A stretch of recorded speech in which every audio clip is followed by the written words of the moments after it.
This is Nick. This is Jack. It's Friday, the real Friday, December 5th. And today's pod is the best one yet. This is a T-Boy. The top 3 pop business news stories you need to know today. One sec, Jack. I've always wanted to say this. Grab some peanuts and Cracker Jacks. Whoa.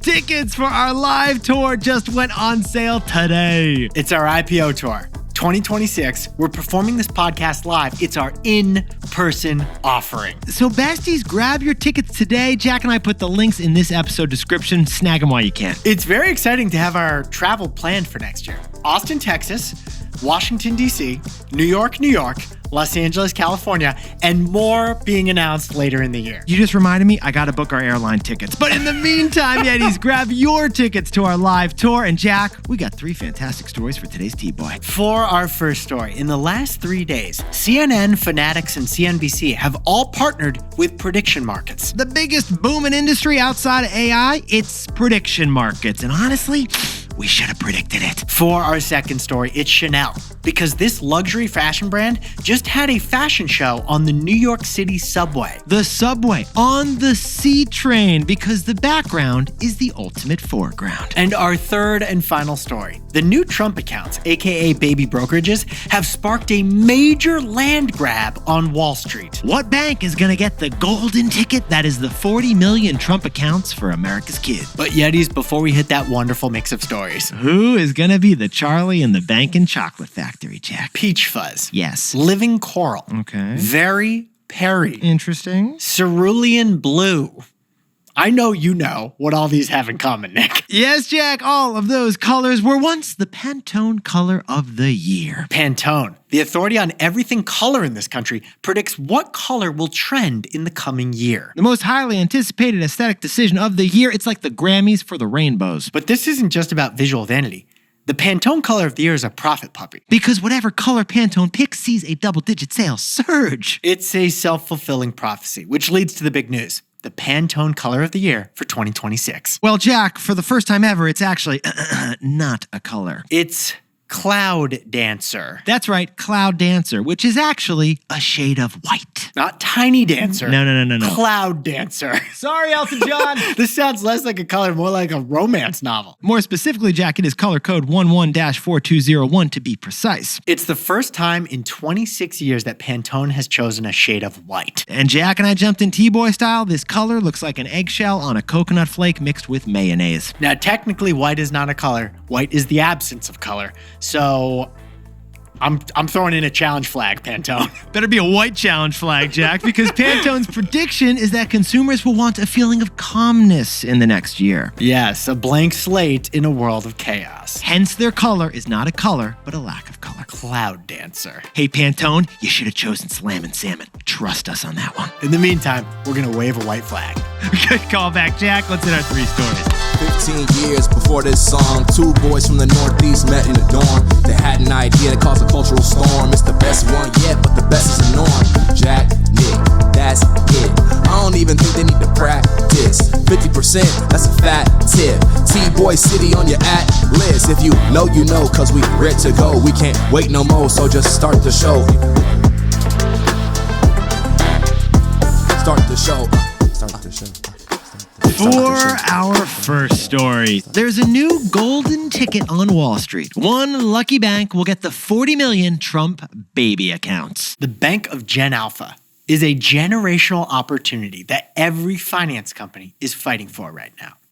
Yetis, this story is actually a wild development because earlier this week, the Dell family announced a $6 billion donation, and we told you about it as a story. The Dells are giving $250 directly to 25 million American children. This was a huge expansion of the Trump accounts for kids. The Trump accounts are the baby brokerage accounts for kids born in Trump's second term, and they each get $1,000 from the government. Those Trump baby accounts will now include 25 million 1 to 9-year-olds, thanks to the Dells, plus 15 million babies born in the next 4 years, thanks to the big, beautiful bill. Besties, add it all up, and we're talking 40 million kids who will now have baby brokerage accounts with free money sitting in them. Jack, can you sprinkle on some context? That is a population the size of Canada, which leads to the big question.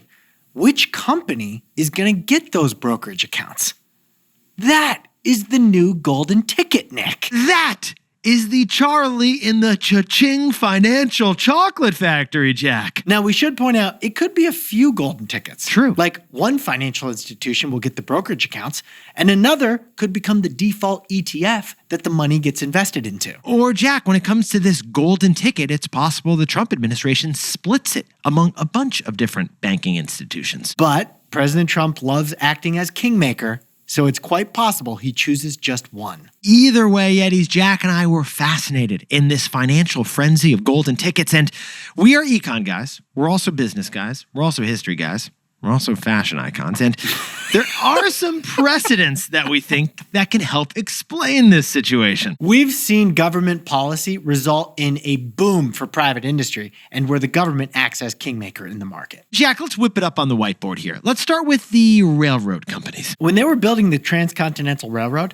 the government gave 10 to 20 square miles for free of land to each railroad company that laid down a mile of track. Or, Jack, how about the creation of Medicare and Medicaid? That seeded the growth of the private healthcare industry, which is huge today. Or maybe the best example for our analogy here is the 401k retirement account. In 1978, Congress created what became the primary way that Americans would grow their financial wealth. The 401k. And that golden ticket of who would manage it was split between Fidelity and Vanguard, who now manage trillions of dollars of 401ks today. But these Trump accounts are an even more direct financial opportunity. Jack, Robinhood, Schwab, JP Morgan, Webull, everyone wants to be the government's hand-picked home of the Trump accounts. They all want the golden ticket. We should point out this golden ticket could turn out to be fool's gold. Oh, yeah. Just look at Goldman Sachs, right, Jack? 6 years ago, Goldman got picked by Apple to handle the Apple Card, to become the preferred credit card of all iPhone users. Yeah, but that golden ticket didn't work out for Goldman Sachs. Turned out the Apple Card was a big money loser. Still, according to the Wall Street Journal, these new Trump baby accounts plus the big donation from the Dells, everyone wants a piece of it. It's resulted in a huge lobbying frenzy. It is literally like the opening scenes at Charlie and the Chocolate Factory. I think Robinhood's going to build a statue of Donald Trump in front of the White House to try to get this deal. It's a write-off. So, Jack, what's the takeaway for our buddies over on Wall Street? With one stroke of his pen, President Trump will ordain the Bank of Gen Alpha. Yetis, acquiring customers is one of the most expensive parts of business. But this golden ticket gives them 40 million customers for free. Now, whoever wins is probably going to have to drop fees, probably to zero. True, But Jack. they should be happy to, because eventually those kids will become adults, and we're talking paying customers at that point. Besties, there are a couple reasons why your first financial account is often your financial account for life. First is the window of loyalty. You simply become loyal to the products you use as a kid. And second is the Hotel California strategy. Financial firms make it really hard to switch financial firms. Oh, you can check out anytime you like. But you can never leave. Yetis, this is the biggest lobbying effort of a generation. What financial institution will get the golden ticket of the Trump baby accounts? And become the Bank of Gen Alpha. For our second story, Chanel, the luxury fashion label, just did an entire runway show on the New York City subway. And we think it's how every company should be launching new things in places like the New York City subway. Besties, if fashion icon Coco Chanel were alive today, we bet she'd be a Yeti. I bet she'd buy live tickets to our show. I bet you would too, Jack. But what she would not love is the state of her fashion brand. Because for Gen Z, Chanel's Chanel. Yeah, in the last year, revenue for Chanel is down 4%. Profits have plummeted 30% for the brand. You can't spray Chanel number 5 on those numbers, Nick. No, you can't. As the current CEO just put it, though, we are a 100-year-old brand. We ebb and we flow. And you know what, Yetis? Jack and I have said fashion has fads, and this may be one of them. But it's a little bit self-inflicted.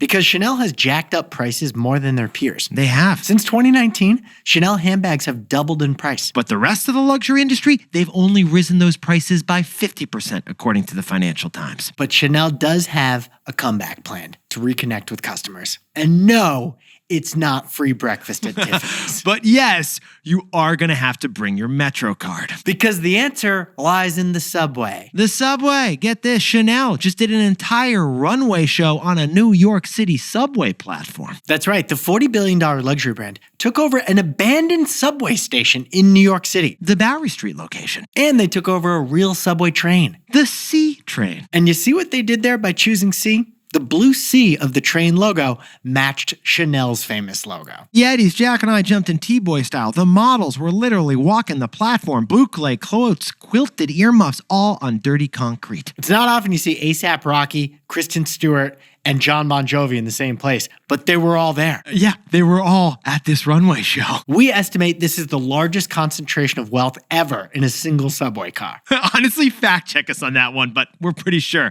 It was creative. It was beautiful. Jack, it was an impressive fashion show by Chanel. It also was probably the leaked plot of Zoolander 3. That's right, because at the end of the day, the concept here is that great brands have a tension. We've told you that before. Luxury and dirty mass transit. Commuter trains and $8,000 coats, that's tension. But also, there may be a little bit of hypocrisy in this tension. The subway is cool, but this was a private subway, which is kind of anathema to the subway. And they're also idolizing subway chaos while spritzing it with $175 perfumes. Stand clear of the closing doors, please. Talking to you, Bon Jovi. So, Jack, what's the takeaway for our buddies over at Chanel? Sometimes the best star of the show is actually the stage.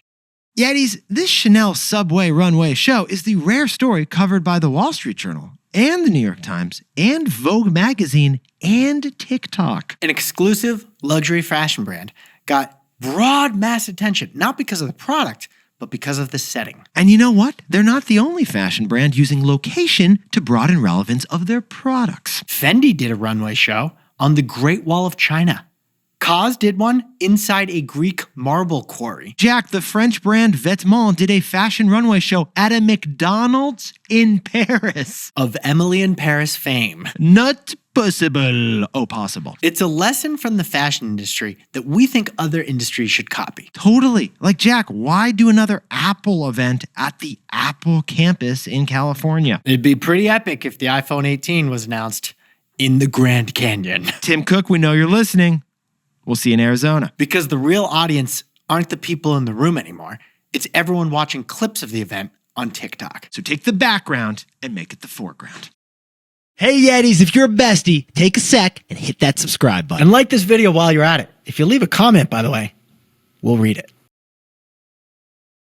For our third and final story before the weekend, CNN, CNBC, even Fanatics, the sports clothing company, they all announced predictions markets just this week. Predictions are a two-headed profit puppy, and investors want in. All right, Yetis, if we're going to tell this story, let's whip up a timeline. Jack, prediction markets, they already had their mainstream moment like a year ago. That was last November. The 2024 presidential elections, prediction markets accurately predicted that President Trump would win. But then last Sunday, prediction markets got introduced to America's senior citizens. Your grandma now knows the term. Yeah, because Polymarket's founder and CEO was the lead interview on 60 Minutes. But then on Tuesday of this week, prediction markets got their debut mainstream business deal. With CNN. The mainstream media icon will use call sheet predictions data on screen, right underneath Wolf Blitzer's talking head. And what is it going to show exactly, Jack? It's going to help viewers understand the likelihood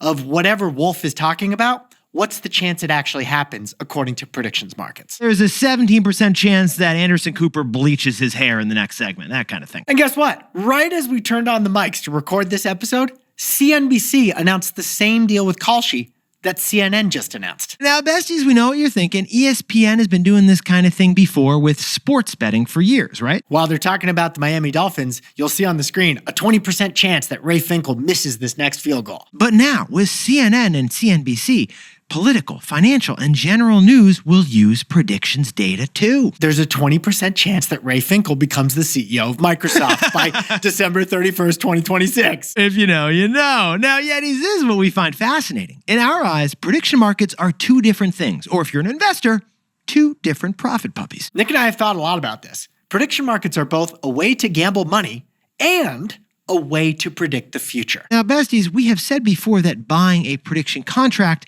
is fundamentally the same thing as betting. At Kalshi and Polymarket, the lawyers will spank you if you say bet or wager, but you can bet on the Yankees to win or predict that the Yankees will win. And either way, you get money if the Yankees win and you lose money if they lose. But what you may not realize is that prediction markets have expanded way beyond sports and way beyond politics. Yeah, there are prediction markets for culture, crypto, climate, economics, public health, you name it. Jack, the top prediction market right now, what is it, man? Who will become the next James Bond, succeeding Daniel Craig?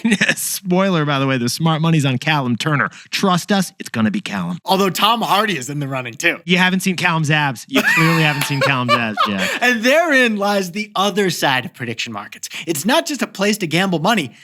There's also information about the future that is diverse, valuable, and interesting. Yeah, this is really what we find fascinating. Until now, we've relied on experts and polls to predict the future, but both of those sources are flawed. Prediction markets aren't perfect, but when the masses put their own money on the line, it is shown to eliminate bias and be highly accurate. Jack, what did Polymarket CEO say on Sunday in that 60-minute interview with bleached hair Anderson Cooper? He described prediction markets as the most accurate thing we have as mankind right now. Now, he's biased, but that's what CNN wants prediction markets to be for them on the screen when you watch the news. They want to tell the viewers the likelihood of future events actually happening. So, besties, if you want to know what'll happen in 2026, don't just listen to the analysts. You should really look at the prediction. Because when you got money on the line, you're not a Dolphins fan anymore. You're just wondering, is Ray Finkel going to make this field goal or not? Honestly, I can't believe we didn't predict all this, Jack. So, Jack, what's the takeaway for all our buddies watching the prediction markets? Predictions have pulled off something only AI ever has. 3 fundraisers in 1 year. The old 3-in-1. Now, Yeti's, Kalshi, they've done fundraisers this year, valuing the company at $2 billion, then $5 billion, and then $11 billion. It's more than Lyft. And its top rival, Polymarket, they've done the same. Their private stock, because they haven't IPO'd yet, is now worth $8 billion. Honestly, the only other industry that Jack and I have seen raise so much money so fast is scooters. No, I'm just kidding. It's AI, artificial intelligence. Because the betting part of predictions is scaling faster than legalized sports betting can. And it's less regulated too. While the information part of prediction markets is proving valuable as well. Although CNN is not paying Kalshi in this deal, we bet future licensing deals will bring the big bucks. Prediction markets, they're a two-headed profit puppy. And they've pulled off something only AI ever has. 3 fundraisers in 1 year.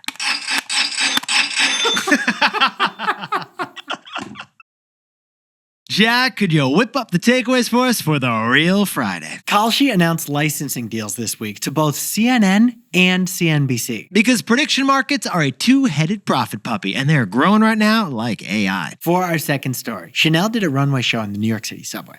Other industries should choose creative locations for their launches too. Because the star of the show can actually be the stage. Make the background the foreground. And our third and final story, Robinhood, Charles Schwab, JP Morgan, they're all lobbying to get the 40 million Trump baby brokerage accounts. It's the new golden ticket, a generational opportunity to bank Gen Alpha.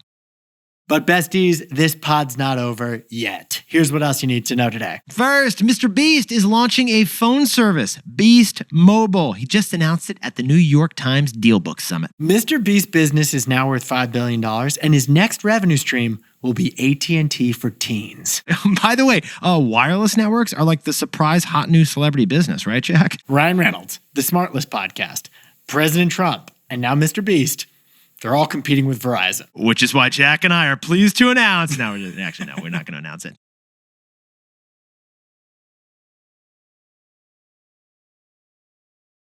Get this, Zucky Zuck is considering deep budget cuts of the metaverse team by as much as 30%. To recap here, they changed the name of Facebook to Meta to focus on the metaverse, but now they want less metaverse. Yeah, it's kind of meta. Investors, they love the idea though, and they've boosted Meta stock 4%. First he dropped then he dropped the Facebook, now he's dropping the Meta. Jack, I heard Zuck's going to change the name of the company to TikTok. It's just a rumor. It's just a rumor.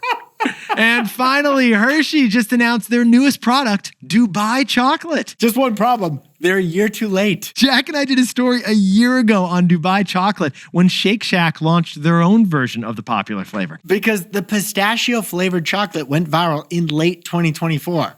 It's late 2025 now. We're not critiquing you, Hershey. We're welcoming you to the party. Welcome to the party. Now, time for the best fact yet. And for this one, Jack and I just want to thank you. Thank you for sharing your incredible Spotify raps about this podcast. For 18,200 of you, we were your number one podcast of 2025. We could fill Madison Square Garden with just the number one show listeners of you. And all of you listened to us for 878,000 hours on Spotify. Which is equal to 100 years of T-Boy episodes. Exactly 100 years. Exactly 100 years of this pod was listened to on Spotify. Oh, and also, we just hit 320,000 followers on Spotify. That's the population of Pittsburgh, and these numbers were just on Spotify. Which is not even our top listening platform, which is actually Apple. So thank you. We are blown away. And we're extremely grateful. We've gotten so many DMs and so many tags. We are trying to get to all of them. It's been friggin' awesome. I know a lot of people are annoyed by Spotify Rap Day. It's the best day of the year for us. Yeah, we love his podcast host. So HYHTBOY, thank you so much. Oh, and before you go, remember to grab your T-Boy Live tour tickets. It'll be the best show yet. 4 cities are available right now to purchase. Celebrate the wins. And before we go, congratulations to Yeti's Beth, Bethany, Renee, Robbie, Julie, Craig, Richard, Charles, and Manuel in Memphis, Tennessee, who are running on the St. Jude Marathon this weekend. You got this, guys. And good luck to Vash V. Patel in Clemson, South Carolina, who's finishing finals this week. And a happy birthday to the cutest kiddo in lovely Los Angeles, Nate Muni. Congrats on 2 years old. And to the parents, a double congrats. Happy birthday to Ivan Laura, who's turning 40 in Washington, D.C. And Addison Collis in Owensboro, Kentucky, dancing to the intro. We love having you with us, Addison. Happy birthday. Happy birthday to Nancy Chong in Sugar Land, Texas. And Everett Heineman is turning 1 year old down in Redwood City, the bestie since in utero. And congratulations to Elijah Jerome in Canton, Georgia, who just had his bar mitzvah. And a shout out to Tia and her 3 boys who listen all the time. Jack, I just ran into her in San Francisco and she showed me we were her top podcast right there. And finally, a big shout out to Teddy, my younger brother from Brattleboro, Vermont, whose Spotify Wrapped says he's 86 years old based on his listening preferences. Hey, Teddy, I know Jack's making fun of you, but you can listen to Mozart with me any day, man. This is Jack. Nick and I both own stock of Apple, Spotify, and Robinhood.